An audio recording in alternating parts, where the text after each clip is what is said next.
সঙ্গে আজ সাক্ষাৎ করবেন ডোনাল্ড ট্রাম্প।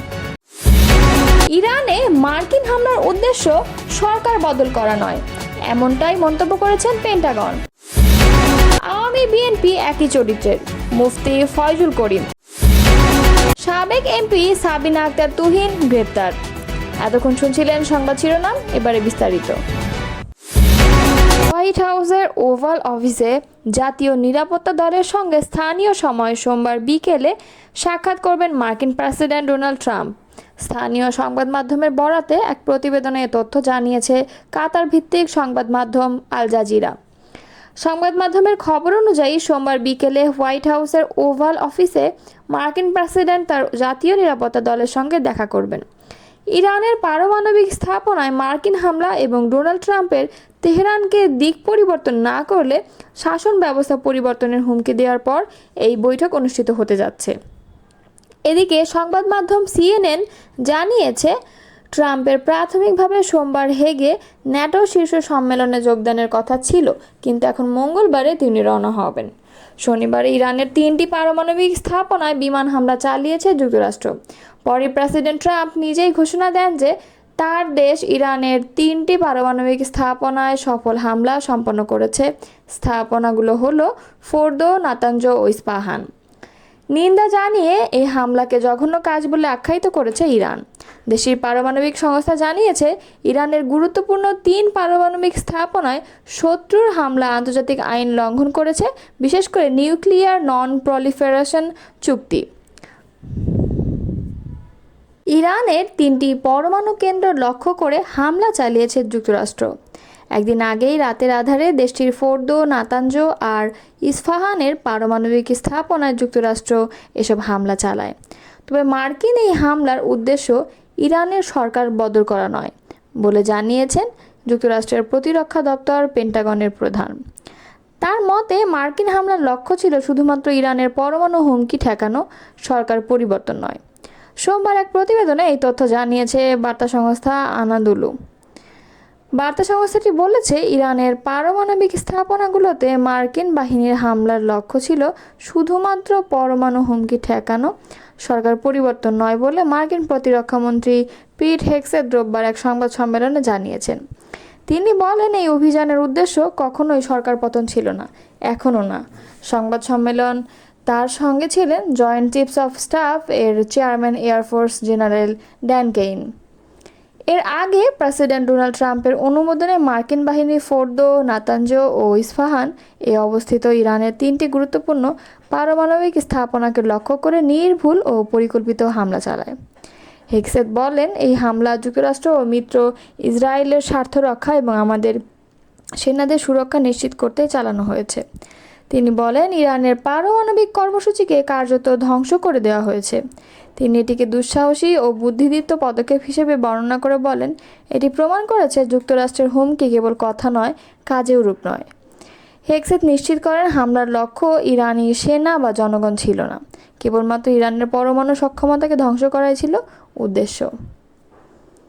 ইরানের 3টি পরমাণু কেন্দ্র লক্ষ্য করে হামলা চালিয়েছিল যুক্তরাষ্ট্র। পশ্চিম এশিয়ার এই দেশটিতে মার্কিন ওই হামলার পরপরই আন্তর্জাতিক বাজার বেড়ে গেছে তেলের দাম। অবশ্য ইরানে হামলার ফলে যে এমন কিছু ঘটতে পারে তার পূর্বাভাস আগেই পাওয়া গিয়েছিল অনেকটা। সোমবার এই তথ্য জানিয়েছে ব্রিটিশ সংবাদ মাধ্যম বিবিসি। সংবাদ মাধ্যমটি বলেছে, যুক্তরাষ্ট্রের হামলার পর এনার্জি মার্কেট আবার খুলেছে এবং এর সঙ্গে তেলের বাজার দেখা গেছে তাৎক্ষণিক প্রভাব। ব্রেন্ট ক্রুড নামে পরিচিত আন্তর্জাতিক মানদণ্ডের অপরিশোধিত তেলের দাম শুরুর লেনদেন 3% বেশি বেড়ে ব্যারেল তেলের দাম 79 মার্কিন ডলারের উপরে উঠে গেছে। বিশ্লেষকরা আগেই পূর্বাভাস দিয়েছিলেন, ইরানের উপর যুক্তরাষ্ট্র ইসরায়েলের আক্রমণের ফলে তেল সরবরাহে ব্যাঘাত ঘটার আশঙ্কায় বাজারে অস্থিরতা বাড়বে, আর সেই আশঙ্কায় এখন বাস্তবে রূপ নিচ্ছে। বিশেষ করে মধ্যপ্রাচ্যে সংঘাতের কারণে হরমুজ প্রণালীতে জাহাজ চলাচল ব্যাহত হওয়ার আশঙ্কা রয়েছে, কারণ এখান দিয়ে বিশ্বের প্রায় 1/3 তেল রপ্তানি হয়ে থাকে। এদিকে এশিয়ার শেয়ার বাজারগুলো কিছু সময়ের মধ্যেই খুলবে এবং আশঙ্কা করা হচ্ছে তেলের দামের এই ঊর্ধ্বগতি এবং ভূ রাজনৈতিক উত্তেজনা এশিয়ার বাজারেও প্রভাব ফেলতে পারে। ইসলামী আন্দোলন বাংলাদেশের সিনিয়র নায়েবে আমির মুফতি সৈয়দ মুহাম্মদ ফয়জুল করিম বলেছেন, আওয়ামী বিএনপি একই চরিত্রের, এদের কথা ও কাজ একই ধারার। দেশের জালেমের পরিবর্তন হয়েছে, কিন্তু জুলুমের পরিবর্তন হয় নাই। শপথ ছাড়াই চেয়ার দখল করা, বিচারকদের উপর চাপ প্রয়োগ করার কাজও হচ্ছে। একই অপরাধের কারণে আওয়ামী লীগ দোষী হলে বিএনপিও দোষী হবে। রোববার লালমনিরহাটের কালেক্টর মাঠে অনুষ্ঠিত এক বিশাল গণসমাবেশে প্রধান অতিথির বক্তব্যে তিনি এসব কথা বলেন। তিনি বলেন, ইসলামের বিরুদ্ধে অব্যাহত অপপ্রচারের কারণে মানুষের মধ্যে ভুল ধারণা জন্মেছে, ইসলাম সম্পর্কে মানুষের মধ্যে ভীতি তৈরি করা হয়েছে। অথচ ইসলাম ক্ষমতায় আসলে মানুষ মুক্তি পাবে। ইসলাম তো অসহায় মানুষের জন্য, বিধবাদের জন্য, মিসকিনদের জন্য, সাধারণ মানুষের জন্য ইসলাম। তিনি বলেন, পুঁজিবাদী অর্থনীতি মানুষকে মুক্তি দিতে পারে না, তারা ধনীকে ধনী বানায় আর গরিবকে গরিব বানায়। আর ইসলামী গরিবকে ধনী বানায়, ধনীদের মধ্যে ভারসাম্য আনে, বর্তমান অর্থনীতি বৈষম্য তৈরি করে। গত 16 বছরে 28 লক্ষ কোটি টাকা পাচার হয়েছে। এই টাকাগুলো গরিবদের। আমার আপনার প্রতিটি অর্থনৈতিক লেনদেনের উপর ট্যাক্স ও ভ্যাট কাটা হয়। সকল টাকা আমাদের, সেই টাকাগুলোই ওরা পাচার করে ওই টাকার উপর মাস্তানি করে। ঢাকার নবাবগঞ্জ থেকে সাবেক সংসদ সদস্য সাবিনা আক্তার তুহিনকে গ্রেপ্তার করেছে ঢাকা মহানগর পুলিশের গোয়েন্দা শাখা। সোমবার সকালে ডিবি সূত্রে তথ্য নিশ্চিত করা হয়। রোববার জুলাই আন্দোলনে হত্যা মামলার আসামি হিসেবে মুন্সিগঞ্জ 3 আসনের সাবেক এমপি মোহাম্মদ ফয়সাল বিপ্লবকেও গ্রেপ্তার করেছে ডিবি। রাজধানীর মণিপুরি পাড়া এলাকা থেকে তাকে গ্রেপ্তার করা হয়। ডিএমপি মিডিয়া ও জনসংযোগ বিভাগের উপর উপকমিশনার মোহাম্মদ তালেবুর রহমান জানান, রোববার রাতে মণিপুরি পাড়া থেকে সাবেক এমপি ফয়সাল বিপ্লবকে গ্রেফতার করেছে ডিবির একটি বিশেষ দল। সকালে সাবিনা আক্তার তুহিনকে গ্রেপ্তারের বিষয়টি নিশ্চিত করেছেন ডিবির যুগ্ম কমিশনার মোহাম্মদ রবিউল হোসেন ভূঁইয়া। তিনি বলেন, সুনির্দিষ্ট অভিযোগে ডিবি ওয়ারি বিভাগের একটি দল তাকে গ্রেপ্তার করেছে।